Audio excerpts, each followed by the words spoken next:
What is going on, everybody? It is that time of year again. Shudder has released another VHS movie. And if you've watched my channel for quite some time now, I have reviewed every single VHS movie except for Viral. And the only reason I've never watched Viral is because I've heard how genuinely horrible it is. And there's been a few of them in this that people have liked that I haven't enjoyed. And if you've watched my reviews for the past, I don't know, three of these, I've had kind of a tepid reaction to most of them. There are segments that I really like, but I loved the second film. I really liked the first one. I think there was a lot to admire about the structure and like the through line story.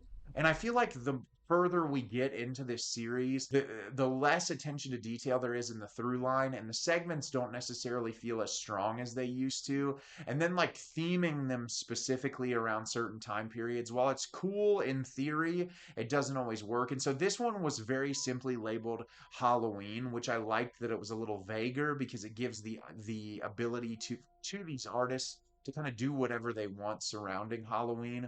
And I was looking forward to watching it for that very reason. And today I'm going to tell you about VHS Halloween. VHS Halloween is directed by several different directors. A collection of Halloween themed videotapes unleashes a series of twisted, blood soaked tales, turning trick or treat into a struggle for survival. So I was really excited to watch this. Like I said, I was a fan of the first few films in this installment. I really enjoyed them. I feel like they've gotten a little weaker over time. Some of them I've liked more than others. And I would say this is the best one they've released in a long time, but that's not even saying all that much because it still falls victim to a lot of the tropes and the issues that I have with the other movies. But one of the things that I really give this one credit for is it gets very dark, like very dark, very disturbing, very uncomfortable. And that's something that I really appreciate about it. And unlike a normal review, running this through to you, like talking about the plot, because there's so many different segments, it's really difficult for me to kind of break it down. So I'm going to give my general thoughts about like the movie in particular, and then kind of break down through the segments, things I liked and didn't like, and we'll go from there. So what I will say about this, similar to the other VHS films, I like the way a lot of this is shot. Certain directors in the installments didn't do as great of a job. There's one in particular called Fun Size I thought was kind of a pain to get through, and I wasn't a huge fan of the way that was filmed. But I feel like most of the rest of the segments, they looked really nice. They did a good job with the found footage format. Most of the performances in this are decent. I feel like they did a great job capturing, the aesthetic they were going for and having these characters really play believable performances so that you could, fall in line to whatever they were trying to go for in each particular moment. And that leads me to talking about the particular segment. So the through line of this is called Diet Phantasma, which is like about this company that's creating this diet soft drink. They bring all of these people in to taste the soft drink.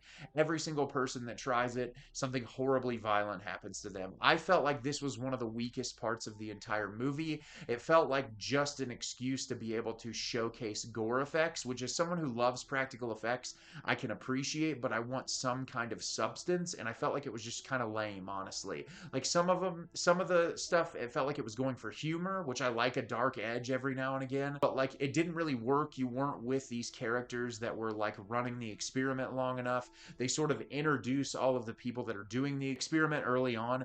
And I feel like it would have been funnier if we would have gotten a little bit more of like a personality of these people who signed up for this experiment. I just thought that it was kind of throwaway. I wasn't a huge fan of it. The first segment, called Coochie Coochie Coo, I actually really enjoyed. It's not perfect. It's about these two girls that go trick or treating. They're probably like high school age, and everybody's telling them they're way too old. These kids at the beginning tell them not to go trick or treating because the mommy will get them, and they're like, "What the hell are you talking about, the mommy?" And they end up going around. They find this house that like all these people are walking by. They don't know why.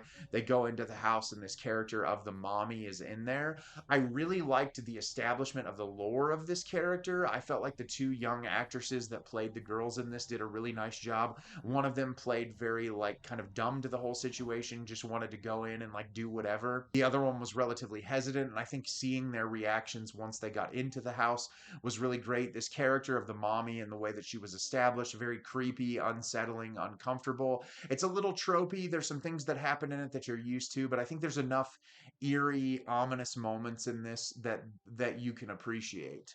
The next segment, which I would definitely pronounce incorrectly, is directed by Paco Plaza, who actually was one of the directors involved in most of the Rec found footage series. I really like those movies a lot. So I was really looking forward to watching this.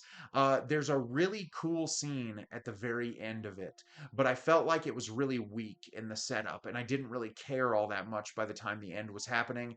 It opened with all these crime scene photos of these kids that like their eyeballs were missing, and the police are investigating it, and the one kid that survived they take back to the scene of the crime. And it's interesting in theory, but I feel like the establishment of the characters and the way that they jumped back and forth in like in the different time periods of when the murders were occurring and then the after effects, I just couldn't get invested. There just wasn't enough time lingering on any of that, and so it left me feeling relatively unsatisfied. But I did appreciate the gore effects at the end, and I felt like the like conclusion was really great. Next is Fun Size, which is the weakest segment in the entire film. It seems like a lot of people are having different reactions to it. It tries to go much more towards the dark comedy route, and there's some moments in it that I can appreciate, but I feel like it doesn't ever strike that tonal balance really well. To me, perfect horror comedy is Evil Dead 2. I feel like the way that comedy and horror are juggled is just nailed brilliantly. And this, I feel like it just kept going to one extreme or the other. It either was really horrifically violent or trying to be too silly, and it never really struck a balance in the middle to where I felt like that it was satisfying, especially in like the presentation of the character. This whole segment is like these people go up to this house, there's weird Halloween candy in this giant thing. It says only to take one, they take more than one. The bowl holding the candy comes to life and sucks them into the factory that the candy was made, and there's a character named Fun Size in there that looks, very cartoonish, and then obviously the cartoonishness is contrasted by horrific violence. And there's things about that that I can appreciate, but I had a really hard time because the characters were insufferable and the performances were really bad. And then next was Kid Print, which I feel like is one of the things I want to talk about with this movie. There's a lot of violence against children in this, which really surprised me because I feel like a lot of horror directors are afraid to go in that direction where they portray violence towards children. And it's not always shown on screen, but I feel like they took a lot of risks. And this one in particular is about a guy who works at this place where he like does this service that's supposed to help identify and save kids from being kidnapped, especially during times like Halloween. And he gets contacted by a police officer if he can go back to the studio and find this video of this one particular person who has been kidnapped. And he goes back there and he finds all these videos of kids being tortured. It's really horrific, and I liked the setup and I thought that it was interesting, but I do feel like the execution is relatively clunky. Like get the finish line was kind of cliche, wasn't really surprising, but I did like the story overall and was happy that they were willing to go as dark as they possibly could.